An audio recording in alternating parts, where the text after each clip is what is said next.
ये बार बार मैंने बोला,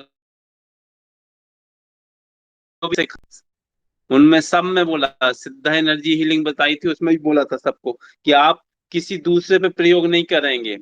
हम तो आपके लिए सिखा रहे भाई, हम हमारा उस पूरी दुनिया को यूज करो, क्योंकि दुनिया ही भर को आपको ठीक करना है, इसी उद्देश्य से सब दी जा रही हैं। आप गलती करोगे बार बार, अभी तो आपको कम दिक्कत हुई है, किसी दूसरे गंभीर पेशेंट को आप हाथ लगा दोगे तो और प्रॉब्लम आ जाएगी, कैंसर से लेके सब चीजें प्रॉब्लम शुरू हो जाएंगी, फिर कौन बचाएगा, है ना। इसलिए बार बार, क्योंकि मेरे सामने तो कई उदाहरण हैं, है ना, जिनको मैंने बार बार मना किया और बार बार गलती करते हैं। वो यहाँ पे कई लोगों ने गलती कर दी, उन्होंने तुरंत जोश में आ गए कि अरे हमको तो ब्रह्मास्त्र मिल गया, उन्होंने ठीक कर दिया सामने वाले को, ठीक कर दिया, वो तो तुरंत ठीक हो गया, घर गए तो खुद बीमार हो गए, खुद वैसी समस्याएं आ गई। ये ऊर्जा चिकित्सा है, जो सबसे पहले पास होता है उसी पर अटैक करती है। इसलिए बार बार बोलते हैं आपको कि आपकी शक्ति उतनी बढ़ जानी चाहिए उस लेवल तक कि आप पे इफेक्ट ना हो उन चीजों का, आपको वो सब शक्तिपात चाहिए, आपको सुरक्षा कवच चाहिए, आपको प्रोटेक्शन चाहिए है पहले। इसलिए मैं बार बार बोलता हूँ कि आपको वीडियो नहीं बनाए जाते हैं इसके, कुलदीप जी, है ना, वीडियो नहीं दिए जाते हैं कभी भी। जो व्यक्ति इस लाइव होते हैं वही सुन पाते हैं, उन्हीं के लिए है, वीडियो नहीं होते हैं इसके, है ना, साधनाओं के कभी भी। तो इस चीज का विशेष रूप से ध्यान रखिए, बार बार मैंने बोला था आपसे कि ये सिर्फ आप अपने लिए और अपने परिवार के लोगों के लिए करेंगे ये, है ना। और किसी दूसरे को अभी उपयोग नहीं करना जब तक आप शक्तिपात नहीं ले लेते, ये जब तक आप सामने वाले का जो भी उससे।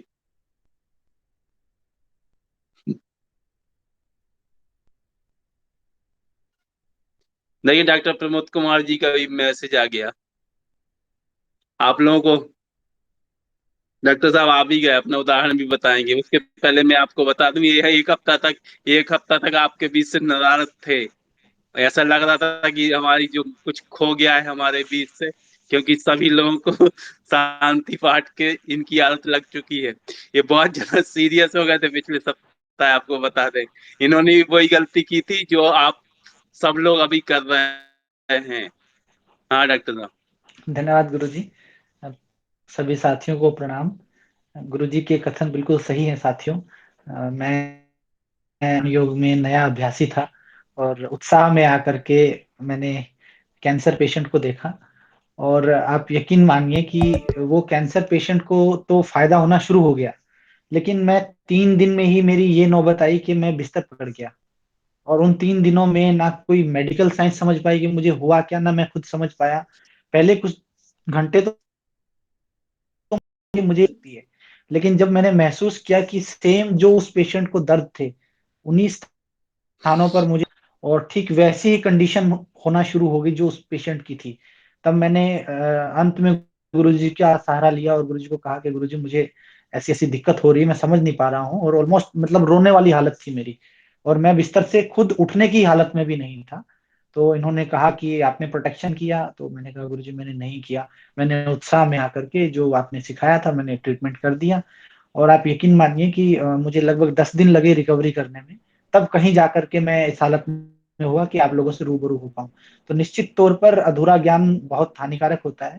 तो आप कभी भी ये प्रयास ना करें कि आपको अगर वो कहावत है कि चूहे को अगर हल्दी की गांठ मिल जाती है तो वो पंसारी ना बने। आप पहले चीज को समझें, उसके विज्ञान को समझें, स्वयं की प्रोटेक्शन करें, उसके बाद ही आगे बढ़ें। क्योंकि ये नियम है, तलवार चलाना तो कोई भी जान जाएगा, लेकिन ढाल को कैसे पकड़ना है वो आना भी बहुत जरूरी है। तो ये युद्ध का नियम होता है। तो आप भी जब फील्ड में जाएंगे तो निश्चित तौर पर ये चीज जरूर जान लें कि खुद की प्रोटेक्शन क्या करनी। कहीं ऐसा तो नहीं कि उस बीमारी को आप अपने घर लेकर के आ रहे हैं। जिनका ओरा कमजोर होता है वो लोग इससे बहुत जल्दी प्रभावित हो जाते हैं। हो सकता है आप बच जाएं और उस बीमारी से आपके परिचित कोई ऐसे हैं घर में, बच्चा है, बुजुर्ग है, कोई महिला है, वो प्रभावित हो सकती है। तो निश्चित तौर पर जो नियम गुरुजी ने बनाए हैं उनका आप बिल्कुल बहुत सतर्क रह के पालन करें। दूसरा मेरा निवेदन है साथियों कि ये जो सम्मानित हमारा मंच है इस पे एक एक सेकंड हमारी बड़ी कीमती होती है। हम चाहते हैं उसका भरपूर उपयोग हो आपके जानकारी के वर्धन के लिए। तो जो भी साथी इस मंच पे रिक्वेस्ट करते हैं सीट के लिए, केवल वही लोग रिक्वेस्ट करें जिनका जेन्युइन रीजन हो, और वो कुछ ऐसी उपयोगी जानकारी लेकर के सामने आए जो जितने भी साधक जुड़े हैं उन सबके लिए उपयोगी सिद्ध हो। तो अनायास ही इस चीज को बिल्कुल भी इसका दुरुपयोग ना करें। और जो साथी नए जुड़े हैं, मैं उनकी जानकारी के लिए बता दूं कि कुटुंब ऐप पर रिकॉर्डिंग का कोई प्रावधान नहीं है। किसी भी साधना की हम कोई रिकॉर्डिंग करते भी नहीं है, और आप लोगों से भी निवेदन करते हैं कि आप लोग भी उसकी रिकॉर्डिंग ना करें, क्योंकि ये रिकॉर्डिंग अगर सर्कुलेट होनी शुरू हो जाएगी तो यहाँ मंच पे कोई नहीं आएगा। और यहाँ पे आने का इस समय जो आपकी कक्षा होती है उसका एक कारण विशेष मैंने आपको कल भी बताया था, कि जो समय आप ये देते हैं इसके तुरंत बाद आप बेड पे जाते हैं, तो आपके सबकॉन्शियस ब्रेन के अंदर हम एक पॉजिटिव एनर्जी डालते हैं, जिसकी वजह से आपका अगला दिन जो है सकारात्मक ऊर्जा से लबरेज होकर के शुरू हो। तो उसका एक नियम है। आप इन साधनाओं को दिन में दोपहर में जाकर के कर रहे हैं, जब फ्री टाइम में तब कर रहे हैं, तो उनका कोई मतलब नहीं। हर चीज का एक नियम होता है। तो आप नियम पालना जो है वो योग में, साधनाओं में बहुत ही जरूरी चीज है। तो निश्चित तौर पर उनका ध्यान दें। आदरणीय गुरु जी, माइक आपको हैंड ओवर कर रहा हूँ, कृपया शुरू करें। धन्यवाद। धन्यवाद डॉक्टर साहब। तो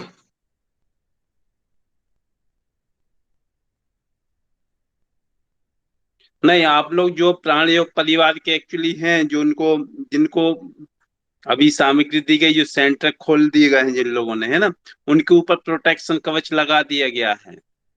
उनको चिंता करने की जरूरत नहीं है। हमको मालूम है कौन कहाँ हमारा इलाज कर रहा है व्यक्ति, है ना। उन हैं, उसकी चिंता मत करिए आप, है ना। तो वो सब लोग आप स्वतंत्र रूप से कर सकते हैं। बाकी जो अननोन पर्सन है, जो हमें पता ही नहीं है कि भाई कौन व्यक्ति कहाँ किसका इलाज कर रहा है, क्या कर रहा, उनकी उनको दिक्कतें आती हैं ये। तो उनको इस चीज का विशेष रूप से ध्यान रखना है। जब तक आप का शक्तिपात नहीं हो जाता, जब तक आपको बता नहीं देते हैं कि भाई कैसे आपको प्रोटेक्शन लेना है, कैसे आपको सुरक्षित वातावरण में बनाना है, कैसे खुद का बचाव करना है। क्योंकि सबसे पहले खुद का बचाव सबसे ज्यादा जरूरी है। दूसरा मैं बार बार कहता हूँ, दूसरा ठीक हो ना हो, आप यदि जीवित हैं, आप यदि स्वस्थ रहेंगे, तो जान है तो सब कुछ जहान है ना। जब आप ही बीमार हो जाओगे तो फिर किसी को ठीक नहीं कर पाओगे। ऐसा नहीं है, हम भी अपने पास सुरक्षा कवच रखते हैं बहुत सारे, है ना। पता नहीं, मेरी कई सालों की साधना है एक्चुअली। मुझको तो 33 प्रोफेसर लोग, उनके साथ में जो हमारे साथी उन यूनिवर्सिटी में प्रोफेसर हैं, योग के हेड हैं, जो कभी हमारे साथ में पढ़ते थे, एक साथ में हम लोग रहते थे, वो यहाँ पे जुड़े हुए अभी बहुत सारे लोग, उनके साथी लोग। तो बहुत 33 साल की, और 6 साल तो मैं अपने गुरु जी के पास में रहा, सब छोड़ के हिमालय में। तो साधना का ही प्रतिफल होता है एक्चुअली। हमारे गुरु जी अभी फिर से बुला रहे हैं हमको कि आप फिर से आ जाइए, फिर से चलते हैं अब। तो ये सारी की सारी अपने पास रखे जाते हैं पूरे सुरक्षा कवच में। मैं पहने ही रहता हूँ हमेशा मेट्रोइट की माला गले में। तो ये इस चीज का विशेष रूप से ध्यान रखेंगे। अब हम कल की क्लास से आगे बढ़ते हैं। कल से आगे देखिए, पितृ मोक्ष प्राण साधना भी हम सीख रहे थे कल से। आज फिर उसको हम रिपीट करेंगे, क्योंकि बहुत महत्वपूर्ण साधना है।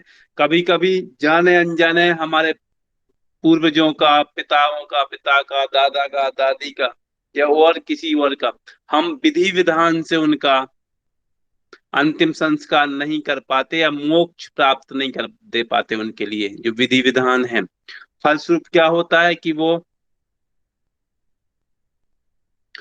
सब हमारी उनकी आत्माएं जो होती, क्योंकि पुनर्जन्म तो होता है। मैंने खुद ऐसे मेरे जीवन में मामले आए, वाकये आए, जिनका पुनर्जन्म मैंने खुद देखा लोगों का, कि वो पूरा अपना पिछला भविष्य बता रहे थे सारा का सारा, कि अरे सब कुछ उनको याद था, पूरा A to Z सब कुछ, शुरू से आखिर तक। कोई छोटी छोटी बात पूछ लो, बड़ी से बड़ी बात पूछ लो, सब कुछ उनके परिवार वालों से मैच भी किया फिर मैंने, कि वास्तव में सही है कि नहीं, कोई गोपनीय बातें। तो वो भी उन्होंने सब सब उन्होंने बताई कि अरे हाँ। तो मुझे भी विश्वास हो गया कि नहीं, पुनर्जन्म होता है। सारी चीजें जहाँ जिस व्यक्ति का, उस लड़की का स्वर्गवास हुआ था, ज्यों करते हैं वही सब उसी के पास के गांव की वो लड़की रहने वाली थी जहां उसकी डेथ हुई थी। तो मैं खुद इस चीज में यकीन करता हूँ कि हमारे वेद, विज्ञान, साइंस तो हमारा जो है ना, हमारा वेद साइंस चीजों से भरे पड़े हैं। सब जगह पुनर्जन्म का उल्लेख है। तो जो, यदि हम अपने पितरों का सही तरीके से क्रियाकर्म नहीं कर पाते, तो वो अगली योनि में जाने के लिए असमर्थ हो जाते हैं, और वो भटकते रहते हैं हमारी चारों तरफ, वो भटकते रहते हैं। और उनको जैसे ही हमने मुक्त किया, फलस्वरूप हमारी जो विघ्न बाधाएं हैं, जो परेशानी हमें आते, तो हमें कहीं ना कहीं तरीके से वो नेगेटिव एनर्जी के रूप में हमें प्रॉब्लम क्रिएट होती रहती है। तो वो जब हमारी शुद्धि हो जाती है, वो हम ऋण मुक्त हो जाते हैं, वो हमारे यहाँ से मुक्ति मिल जाती है उनको इस योनि से, तो वो फिर जाके हमारी प्रगति के रास्ते खुल जाते हैं। और यदि नहीं भी हमको कोई दिक्कत हुई, तो हमारा एक कर्तव्य बनता है कम से कम उनका, कि उन इन दिनों जो पक्ष चल रहा है अभी, पितृपक्ष, उस समय विशेष रूप से कम से कम हम उनका आभार करें, उनका अभिनंदन करें। उनके कारण हम इस दुनिया में आए हुए हैं।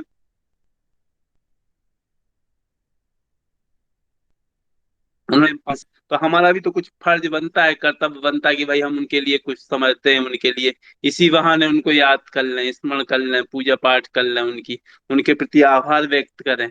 आभार ही व्यक्त करेंगे तो हमें ही फायदा होने वाला है। तो इसलिए ये बहुत बहुत साथियों की, हमारे प्राणियों परिवार के लोगों की बहुत समय से आशा थी कि गुरु जी पितृ मोक्ष साधना सिखा दीजिए हमको। कई लोगों ने शुरू भी कर दी। ये सब लोग कर सकते हैं। ये लड़की हो, लड़का हो, कोई भी हो, कहीं भी सब लोग कर सकते हैं। इसमें कोई प्रति है कैसे भी, है ना। तो ये करेंगे ब्रह्म तत्व का, अपने कुल देवता का, अपने इष्ट देवता का, शिव जी का, ब्रह्मा जी का, सप्त ऋषियों का, सबका हम स्मरण करेंगे। और संपूर्ण सिद्ध परंपरा,